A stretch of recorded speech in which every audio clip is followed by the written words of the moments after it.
Welcome to Music Motors. This is the 2019 Subaru XV. This one is a 1.6 premium lineartronic, so that kind of CVT gearbox. This one costs about £27,000 on the road, and this is powered by a 114 PS motor, which produces 150 Newton meters of torque, gets you to 62 miles an hour, 13.9 seconds, and has a top speed of, well, question mark. Now, Subaru have been around the block a few times. They've made bundles of amazing cars over the years, and probably their best ever obviously being the Impreza. Although that is still a thing now, it's not really a thing as it was. There's no performance models. Everything that you can get in an Impreza now comes with an automatic gearbox, this CVT gearbox. So really, it was a shame to hear that they weren't doing any more performance-inspired models for the UK, as in the only performance cars are really based in Japan now.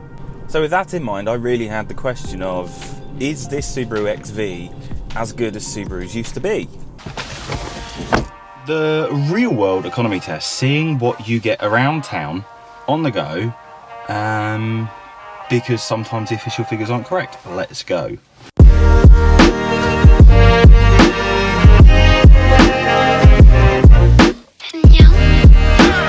31.1 miles per gallon was the outcome. Not a massively heavy run, but it kind of shows that this being quite underpowered for the size of the vehicle does reflect on those local economy runs, not so much on the motorway, just constantly having to get up to speed.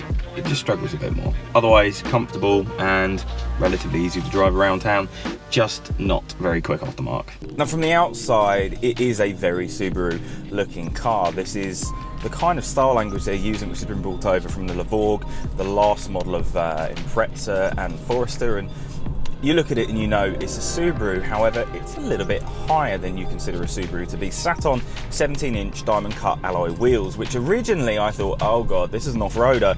Diamond cut alloys are not going to end well, but surprisingly, because of how much meat there is, it does really, really well at not scraping them if you do manage to take one off-road. The front end is a very abrasive front end, but is, as I said, typical of the Subaru design language they're now using. So as a result, this doesn't look ugly. The side of the car has the typical longer lines of a Subaru, and at the back end, well, this is where Subaru have kind of changed things up. It's not so much of the normal design I'm used to. While not an ugly looking car, and the light clusters certainly work, it's definitely different to the normal design they go for. So generally outside it is decent looking. The front end, the lights are very good, very punchy at night, especially with all the technology that this comes as standard. And generally from the outside it stands out a bit. It does look a little bit squashed, but not in an EcoSport way, because an EcoSport to me literally looks like a Cougar that's been squashed and kind of reproportioned a little bit weirdly.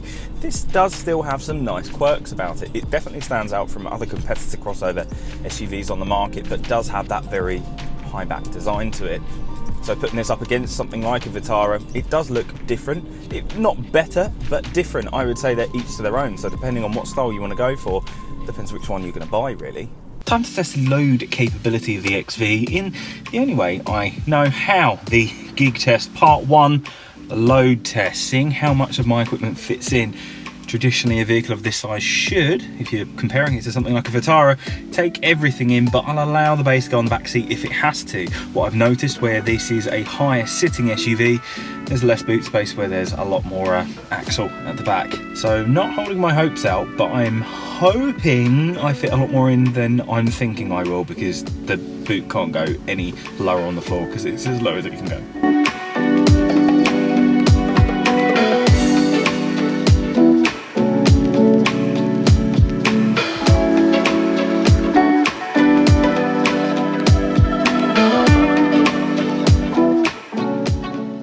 Moving from the outside to the inside, when you get in, you'll be quite surprised to see that, well, there's a lot of luxuriousness inside, although you do kind of expect that for the price. £27,000, you'd expect a lot of luxurious traits, shall we say.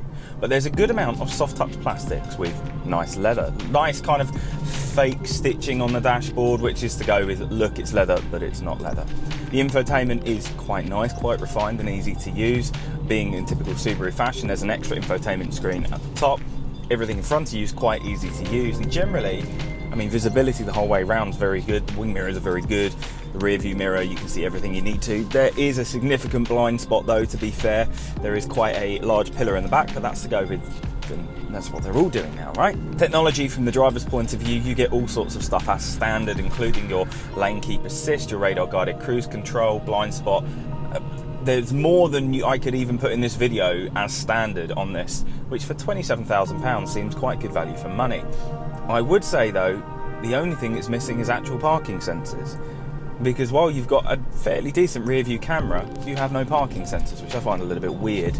Aside from that, up the front you get loads and loads of room, more than enough, and quite a good amount of headspace, even though you'll have a sunroof, and your rear passengers don't lock out either. There is a decent amount though, their headroom does start to slope slightly. The boot space is decent while not class leading, because it is a proper 4x4. The boot height is quite high, and also the floor of the boot is quite high. As a result, if you have loads of stuff to put in, you don't have loads of height to fill up to. So for me, everything went in, but the base did have to go on the rear footwell. That isn't like the mistake I made in a Vitara where I could have reorganised it. There was absolutely no way it was going in. The sound system sounds very, very good, and generally from the inside it's relatively quiet. However, when you're on a run and it's blowy, you do get absolutely blown to pieces and you can feel the car jolting around. It's now time for the actual gig test. I have quite a way to go.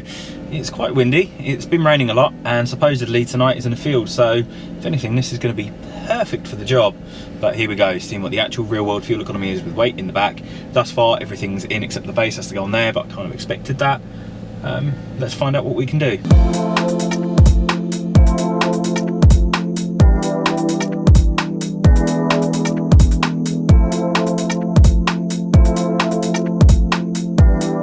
I have arrived. I got a pretty decent 40 miles per gallon, which isn't bad. On the motorway though, if you want to pull out, this can be quite slow to respond just because it has to kind of torque itself up. Today is in a field. It's predicted to have torrential downpour shortly, so I'm definitely in the right vehicle, and if any chaos ensues, that will come up next. Otherwise, success. Decent journey, comfortable, sound system's good. Easy to drive, although on the motorway when there is a lot of gusty wind it does get picked up because it's a bit of a higher vehicle. Otherwise, really good. Now the performance point of view is a bit that really saddened me about this, because I've always known Subaru as performance cars, as performance models, and this has 114 PS out of a 1.6 litre engine. Now a lot of competitors are pushing considerably more. I think they definitely could have. 150 Newton meters of torque, gets to 62 miles an hour with a lot of fuss in 13.9 seconds, and a top speed of realistically probably just over 100 miles an hour. Now around town, if you're not pushing the engine, it is quite quiet, it's quite capable, but if you really need to get up and go, sadly this doesn't give it to you. But surprisingly, the handling is very on point and has a very, very nice feeling about it. The brakes feel really, really good. You don't get much roll on the back roads. This, aside from the engine and gearbox, is super capable. So I guess it's clear to say that the on-road performance is surprising, but the engine and gearbox does definitely let it down. However, surprisingly, really surprisingly, but really it shouldn't because it's a Subaru, the off-road capabilities are faultless. They are absolutely superb. I took this off-road. There's a transition I always take. I don't always film it because it's a very difficult thing to film. You have to take my word for it. There is a transitional point where you go from quite a steep downhill to quite a steep uphill, kind of a cross. You go up like that. Very few vehicles make it, and because of the good exit and approach angles of this car, mixed with the fact that it's quite short, it just did it. It didn't bottom out, it had no issues, it did it without fail. The four-wheel drive system's extremely capable, which really surprised me, but it's annoying because that engine just lets it down, because it could do so much better and so much more if it had a better power unit behind it. Fuel economy wise, Subaru claim you're going to get about 41 miles per gallon combined. I think their official figure is 40.9. Let's call it 41, and you're not going to get that. Officially, I can tell you that in a real world combined run, you're going to see probably about 36. Real world. If you're ultra lucky, you might see 38, but you're not going to see 41 combined. It's just totally not achievable, especially out of the 1.6, because of the fact it doesn't have a lot of power and a lot of torque. Funnily enough though, if you go for the 2 litre, the fuel economy figures are the same, and I bet it actually gets that on the 2 litre because it's more powerful and it's not going to struggle going up hills like this does. This going up hills sounds like, well, let me demonstrate. quite a lot of shouting for 40 miles an hour. I'm not kidding, that was 40 miles an hour. Wow. So to summarise, the outside of this looks really cool. It has a nice Subaru styling quirks, and especially with this license plate, which is not for sale with this car, obviously. The interior is nice and refined and very quiet and comfortable. From a performance point of view, the steering feels great, the brakes feel great, and if this had a different engine and a different gearbox, it would be a 10 out of 10 winner. The price is quite steep, however you do get a ton of amenities as standard for it, but this is not a fantastic car just because that gearbox is an utter letdown. That said though, if you do like the engine and you do like the gearbox, and the rest of it is an absolute no-brainer because it is an absolutely quality car. The engine is just a real letdown for me because I just expected so much more, but good effort at least.